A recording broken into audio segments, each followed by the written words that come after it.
Welcome back to the Mafia archives, where we uncover the gritty, untold stories from the underworld that shaped history. It was the 12th of September 1958, precisely 11:47 p.m., and the air inside the Lennox lounge was thick with cigarette smoke and the smooth rhythm of jazz. Big Sam's hand was trembling uncontrollably as he wrapped his sweaty fingers around the cold pistol grip hidden inside his jacket pocket. $50,000. That was the astronomical price the five families had put on Ellsworth Bumpy Johnson's head, a sum that could change a man's destiny forever. Sam wasn't just some random hitman looking to make a name for himself. He had been Bumpy's personal bodyguard for 5 loyal years, the man Bumpy called brother, the man entrusted with his life. But that night, Sam had taken the contract. The plan was terrifyingly simple. Walk into the lounge, wait until Bumpy was distracted by conversation, deliver one fatal shot to the back of the head, and disappear into the Harlem night. As Sam approached the table, Bumpy's back was turned, leaving him completely vulnerable. Sam drew the weapon, aimed at point-blank range, and pulled the trigger. Click. Nothing happened. The room went deathly silent as Bumpy turned around slowly, looked Sam dead in the eyes, and uttered 5 words that would become absolute legend. "I've been counting on you." What nobody in that room knew, and what most history books won't tell you, is that Bumpy Johnson had known about the hit for 3 agonizing weeks. Most men in his position would have panicked or struck back immediately with violence.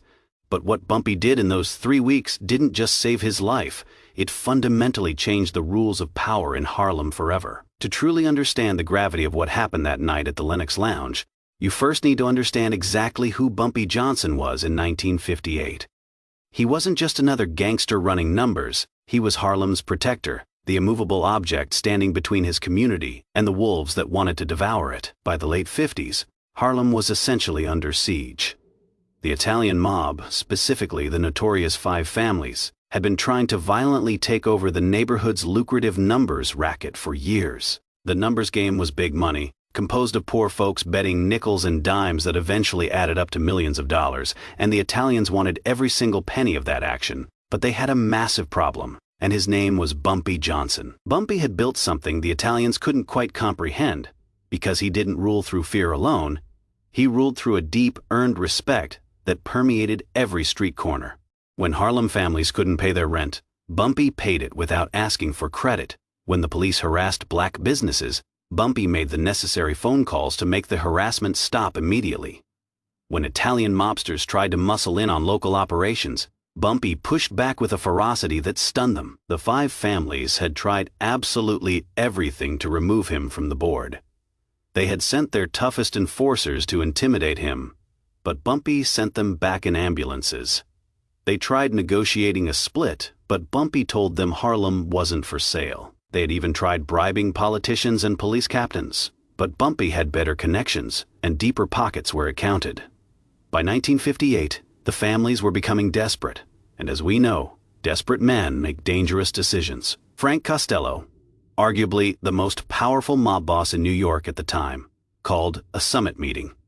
All 5 families sent their top representatives to discuss one singular topic: the Bumpy Johnson problem. "We've tried force, we've tried money, we've tried politics," Costello said, his voice cold and flat. "None of it works. This man is untouchable." It was Carlo Gambino, lighting a cigar, who asked the pivotal question. "So, what do you suggest?" Costello leaned forward with a sinister plan. "We make him touchable. We find the one person he trusts completely, and we turn them against him." That was the moment someone mentioned Big Sam Samuel. Big Sam Foster had been with Bumpy since 1953, a towering figure standing 6'4" and carrying 260 pounds of pure muscle and loyalty. He was the perfect candidate because his loyalty was seemingly unquestionable. He had taken bullets for Bumpy twice. He had been there when Bumpy's mother died, and he had stood by Bumpy's side through wars with Dutch Schultz's old crew and endless police raids. If anyone could get close enough to kill Bumpy Johnson without raising suspicion, it was Big Sam.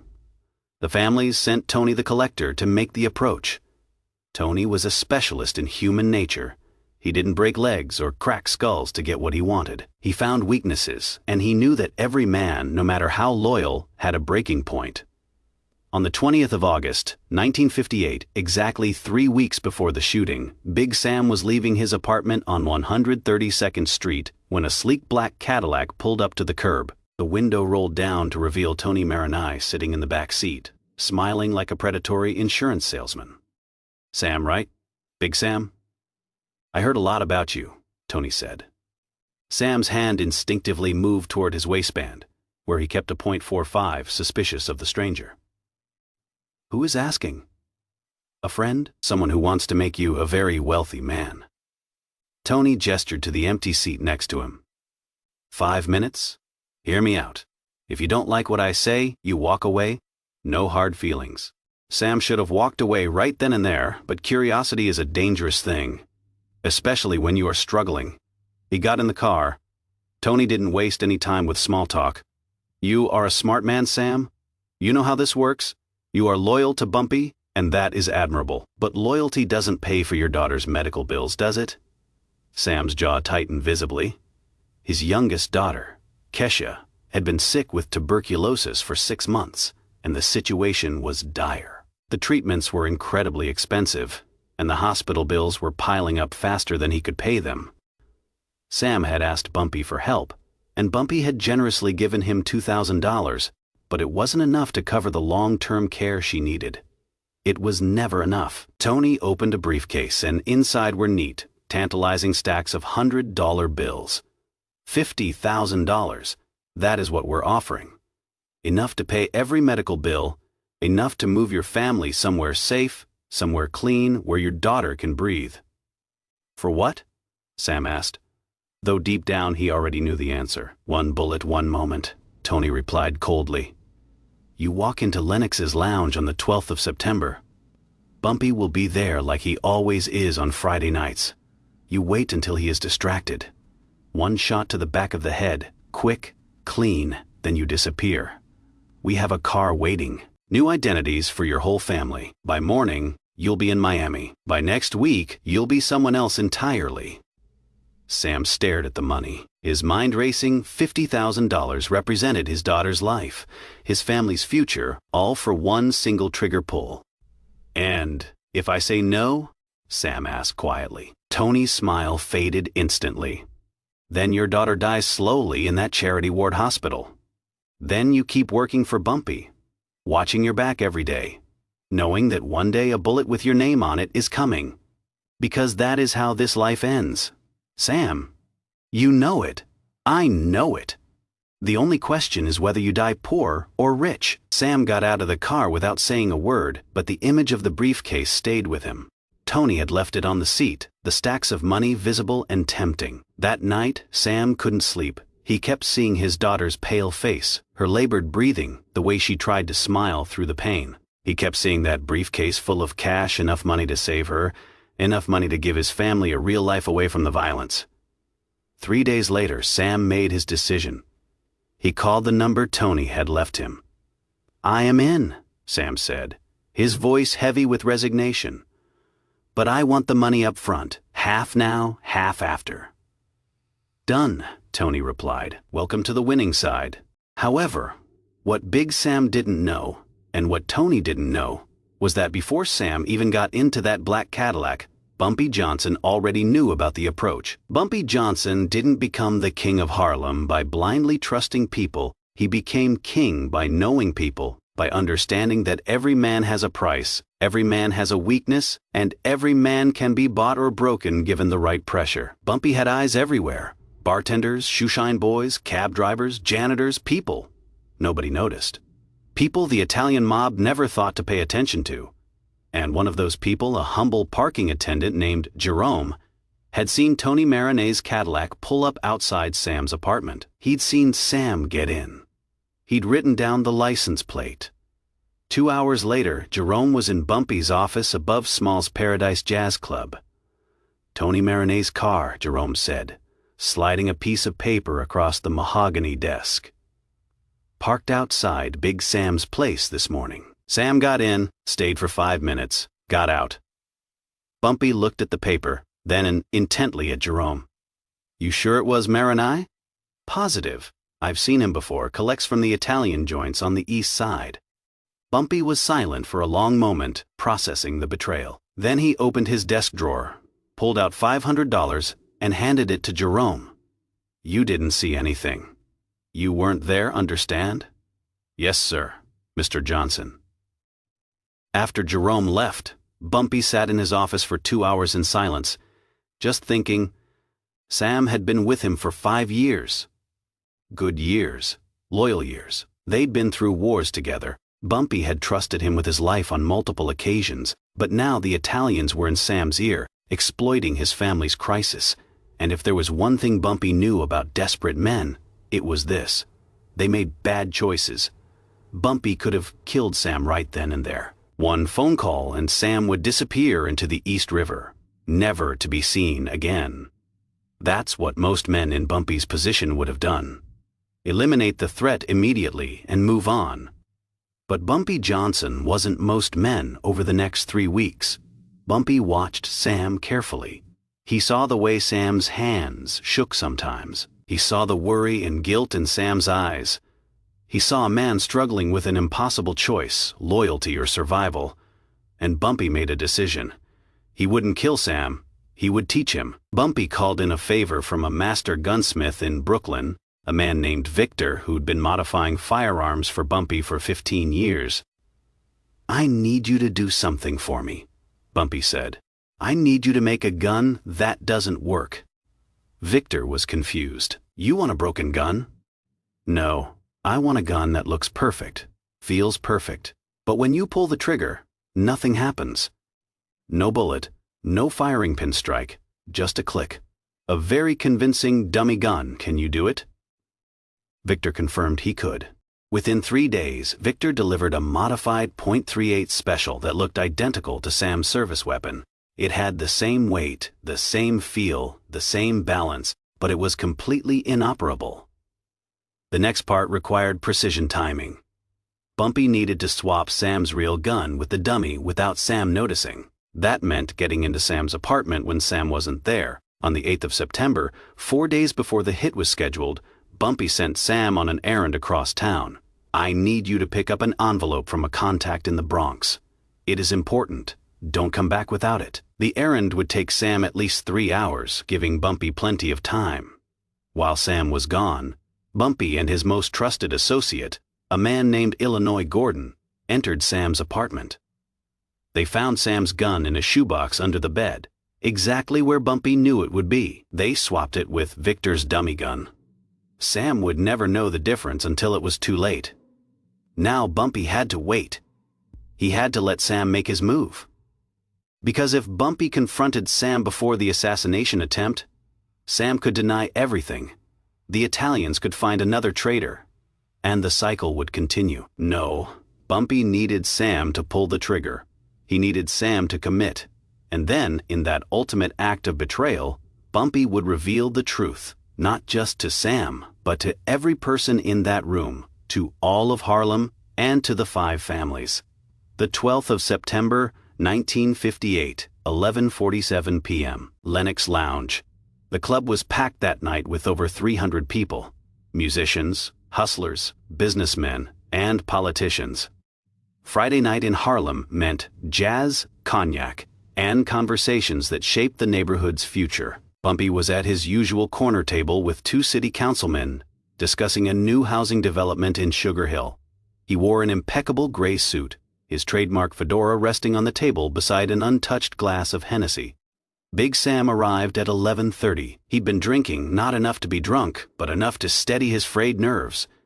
In his jacket pocket was the .38 special, the gun he'd been carrying for 5 years, the gun he thought would make him $50,000 richer. Sam positioned himself near the bar, watching, waiting. Bumpy had his back turned, focused on the conversation, seemingly vulnerable. At 11:47, Sam made his move. He walked through the crowd, hand inside his jacket, gripping the pistol.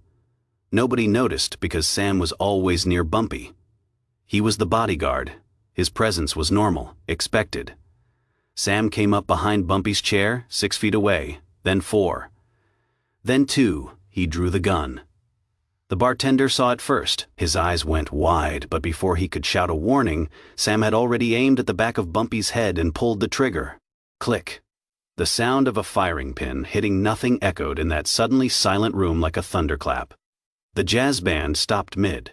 Note: conversations died mid-sentence. 300 people turned to look at Big Sam standing there with a useless gun in his shaking hand, and Bumpy Johnson sitting calmly, not even flinching. Bumpy took a slow, deliberate sip of his cognac. Then he set the glass down gently and turned around in his chair. He looked at Sam. Just looked at him. And in that look was something more terrifying than anger. It was disappointment. "I've been counting on you," Bumpy said quietly. Those 5 words hit Sam harder than any bullet because, in that moment, Sam understood. Bumpy had known. He'd known everything. The approach from Tony Maronai, the $50,000, the plan, all of it. And instead of killing Sam, instead of disappearing him into the river, Bumpy had let him walk into this room and pull that trigger. He had let him reveal himself to 300 witnesses. He had let him destroy his own reputation, his own honor, in front of the entire community. Sam's gun clattered to the floor. His legs gave out. He sank to his knees, broken. "I am sorry, God, Bumpy. I am sorry, my daughter. I know about your daughter," Bumpy interrupted. His voice was still quiet, but it carried through the silent room with absolute authority. "I've known for 6 months. You think I don't take care of my people?" Bumpy reached into his jacket and pulled out a thick envelope. He dropped it on the table. "Kesha's medical bills, all of them, paid in full this morning. There is also a check in there for $5,000 for your family, for whatever else you need." Sam's eyes filled with tears, confusion warring with shame. But why didn't you tell me?" "Because I needed to know," Bumpy said, his gaze hardening. "I needed to know if you'd choose money over loyalty, if you'd choose their $50,000 over our brotherhood." He paused, letting the weight of the moment sink in. "Now I know." Bumpy stood up. He was not a tall man standing only 5'8", but in that moment he seemed 10 feet tall. "You are going to leave Harlem tonight. You are going to take your family and you are going to disappear. I don't care where. But if I ever see your face again, if I ever hear your name again, there won't be a second chance. Do you understand?" Sam nodded, tears streaming down his face, completely defeated by the mercy he didn't deserve. "And Sam," Bumpy's voice dropped even lower, "when the Italians ask you what happened here tonight, you tell them exactly what you saw. You tell them Bumpy Johnson knew. You tell them he has always known. You tell them they can't buy loyalty in Harlem, and you tell them if they ever try something like this again, I won't be this merciful." Sam stood on shaking legs, picked up his useless gun, and walked out of the Lennox lounge. He would leave New York that night and never return. The last anyone heard, he was working construction in Detroit. A broken man carrying the weight of his betrayal for the rest of his life. After Sam left, Bumpy turned to face the room. 300 people stared at him in stunned silence. They had just witnessed something impossible. They'd watched a man try to assassinate Bumpy Johnson, and they'd watched Bumpy turn that assassination into a masterclass lesson. "Let me make something clear," Bumpy said, his voice carrying to every corner of the room. "The Italians think they can buy us. They think they can divide us. They think they can take Harlem because we're poor, because we're black, because we don't matter." He picked up his cognac glass. "They're wrong. Harlem isn't for sale. It never was. It never will be. And anyone who thinks they can change that, anyone who thinks they can walk into my neighborhood and buy my people, they're going to learn what Big Sam just learned. We're not the ones who need protection, they are." Bumpy raised his glass high. "To Harlem and to loyalty that can't be bought." 300 people raised their glasses in unison. "To Harlem." The jazz band started playing again. Conversations resumed. Within minutes, it was as if nothing had happened. Except everything had happened. Word of that night spread through New York's underworld like wildfire. By morning, every mobster from Boston to Baltimore had heard the story. Bumpy Johnson had known about the hit for 3 weeks. He'd let it play out. He'd made a traitor reveal himself in front of 300 witnesses, and he'd done it all without spilling a single drop of blood. The 5 families called an emergency meeting the next day. Frank Costello was furious. Not at Bumpy, but at Tony Marinette for failing. But Carlo Gambino saw something else entirely. "We can't beat this man," Gambino said quietly to the room of bosses. "We've tried everything. Force didn't work. Money didn't work. Turning his own people didn't work. Every time we move against him, he has already seen it coming." "So what do?" Costello demanded, slamming his hand on the table. Gambino lit a cigar and leaned back. "We leave Harlem alone. We focus on Brooklyn, Queens, the Bronx. But Harlem belongs to Bumpy Johnson. Trying to take it from him is just going to cost us more money and more men." It was the first time the 5 families had ever backed down from a territorial dispute without a war, but they had no choice. Bumpy Johnson had proven something that night at Lennox Lounge. He wasn't just a gangster, he was a strategist. A chess player who saw 10 moves ahead of his opponents. And you don't play chess with a grandmaster unless you are ready to lose. The story of Big Sam's betrayal became legend in Harlem. People told it for decades, passed it down to their kids and their grandkids. It became more than just a story. It became a lesson about loyalty, about staying 3 steps ahead, and about what real power looks like. Bumpy Johnson lived another 10 years after that fateful night. He died in 1968, not from a bullet, but from a heart attack. Ironically, he passed away in the very same Lennox Lounge where he'd faced down Big Sam. But here is the thing. Bumpy proved something that night that most people miss. The most dangerous weapon isn't a gun. It is knowing what is coming before your enemy does. It is turning their plan into your victory. It is playing chess while they're still learning checkers. Big Sam took $50,000 from the mob, but he left New York with nothing but shame. And Bumpy. He went back to his corner table, finished his cognac, and kept being the undisputed king of Harlem. Look, if this story got you hyped, do me a favor and hit that like button real quick. And if you are not subscribed yet, what are you waiting for? We're dropping these Bumpy Johnson stories every day, and trust me, the next one is even crazier. Drop a comment and let me know, could Bumpy have handled this differently?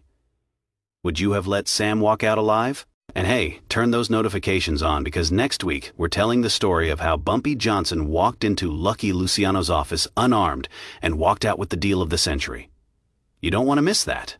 Remember, in Harlem, respect wasn't given, it was earned, and Bumpy Johnson earned his every single day.